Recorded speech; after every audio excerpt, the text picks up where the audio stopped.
Hello and welcome to the fifth installment of Kill Me Now. And if, like me, you believe social media and culture have been hijacked by the communication model of message delivery, you might like to click subscribe below, and then your life will be filled with some vacuoles of non-communication. And today, by coincidence, we will be talking about the fifth installment of Stranger Things. Hello, yes, it's still me, the dressing gown guy. Watching the fifth series of Stranger Things, a feeling began to take shape that was strong enough to demand my attention.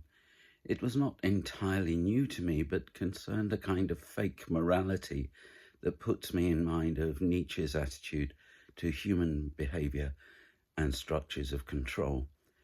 Everything about Stranger Things Series 5 communicates that there are worthy people. These are worthy people. They are just like you and me, and complicated, but ultimately will always do the right thing. They live and learn, and we will travel with them in their journey into the upside down land. The upside down is a little more complex than in the sense that there is now an army there, and they can be shot at simply to disable them, because killing them outright would transport the shooter into a morally ambiguous region of being a potential murderer. The main protagonists in Stranger Things are not ambiguous. They are ciphers of the complexity of trying to make your way in a cruel binary world. Perhaps the ultimate law in Stranger Things is family above all else, but this is the kooky kind of family you choose yourself. And you know that despite their flaws, they will always run to the end of the earth for their family, for you, their family. The characters in Stranger Things learn big stuff, like how when you are young, you can feel like you know everything, but sometimes the annoying older person really does know better. There is a direct engagement with the paradox of being a hothead and the reality of being someone who trusts their gut. Intuition in Stranger Things is called instinct, and I hear the ghost of Malcolm Gladwell rolling the dice in his outlying grave. Having been brought up a Catholic, this sense of moral superiority and certainty is familiar to me.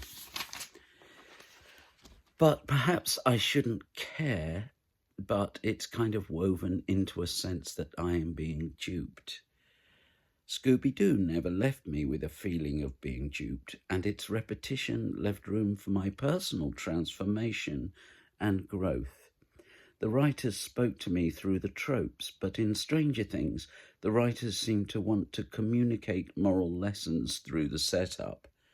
The characters talk through their versions of scenarios, and then the other characters will say something like, "But that makes no sense." This line is delivered in various forms, but always can be distilled to, "But that makes no sense." I can't decide if this is a tell on the part of the writers, but somehow opens up the effectual ambiguity I feel starved of. And it is just another communicated idea from the philosophy module on creative writing that discusses the ultimate lack of logic in an effectual encounter. The irony being that most of the suggestions that are countered with, "but that makes no sense," actually seem to have a strong grasp of the region and dynamics of the world where Stranger Things takes place. Perhaps my feeling of unease about Stranger Things Series 5 came into being when the screen cut to the perforated barrel of a Zippo lighter. Initially, I thought, oh, cool, a Zippo and smoking, but quickly realized it was there to carry the cipher of a self-satisfied, ultimately morally bereft character. In this case, a doctor who would not let the protagonists in to see their patient mother, the ultimate matriarch character. His restrictive injunctions of a chauvinist origin were bypassed by the creative wit of the irresistible female who did not trust the doctor, who smoked and called me sweetheart. Thus, we have a message about misogyny and female empowerment in one super cipher cigarette, and to think that cigarettes were once sold as symbols of virility and phallic potency. I remember watching the first series of Stranger Things and feeling its overt harnessing of the retro fetish style and was somehow innovative. They, the brothers, had gone through the vintage veneer and come out the other side. They had possibly cast a spell of re-enchantment with a truly radical nostalgia heralding a great prophet, or heralded by the great prophet, Steven Spielberg. Think of Brody and his family protecting the world from sharks and slightly fat misogynists. The upside down, I felt, was our longing for the visceral way of living as part of a fictional flow of affect that is what I consider real life. In films, this kind of Lovecraftian otherness is often an opening to our extra embodied truth that stands in opposition to the certain metrics of a well-lit civilization. It's basic Nietzsche, do the math. It isn't a call to fetishize the eerie, it's a way of recalling our indigenousness. To illustrate my point, think about how every Western film that appears to be sympathetic to the otherness of Native American culture will ultimately at some point focus on its dark and unfathomable power.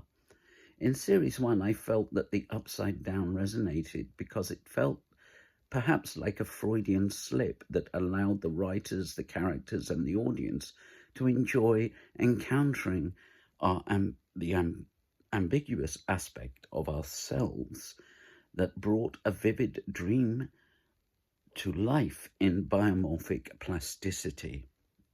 This is the truth we know and not the image we are perpetually sold by the spectacle. Stranger Things Series 1 disrupted the American dream by demonstrating that the overlooked and outcast can come together to choose their families and live with a powerful, pragmatic love born of self-sacrifice.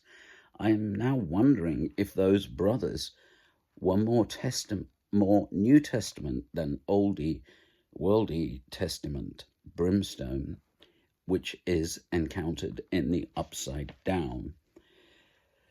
But this is a place required to contextualize the messages of the radical nostalgia of the real new world.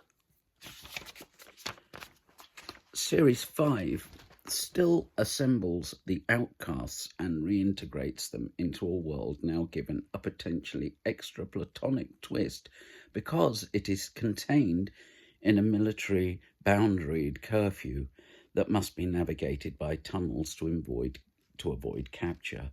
I'm still working that one out, having missed the memo. So now, with the certainty of moral corruption embodied by smoking cigarettes, I begin to wonder about the beast slouching its way to Bethlehem through the tunnels and slimy Geiger-esque walls of Series 5.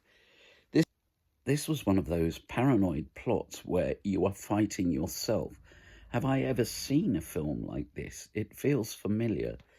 These monsters are shapeshifters, and with growing, lurking horror rising like the tide of Richard Wilson's 50-50, I began to feel the dread of the American dream and the nuclear family cracking its bones, turning to pulp in the cocoon to emerge in the quirky non-binary resilience of the family that chose itself and overcame its ignorance to feel at home with difference.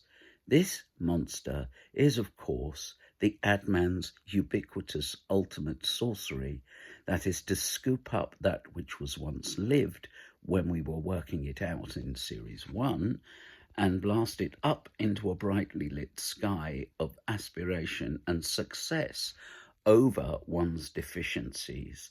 I may have jumped the gun in the finale. Perhaps Vecna will look on as the morally heroic protagonists tear themselves apart, and Matthew Broderick emerges in his sci-fi white lab coat, and they make passionate love as the camera zooms into their DNA, morphing into the one life of forgetting in becoming a survivor.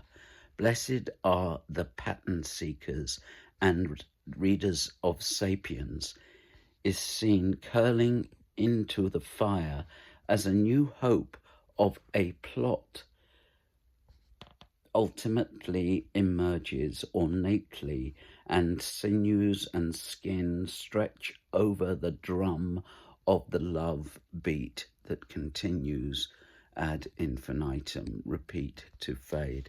Thank you. This has been Kill Me Now, episode 5, looking at Stranger Things, series 5.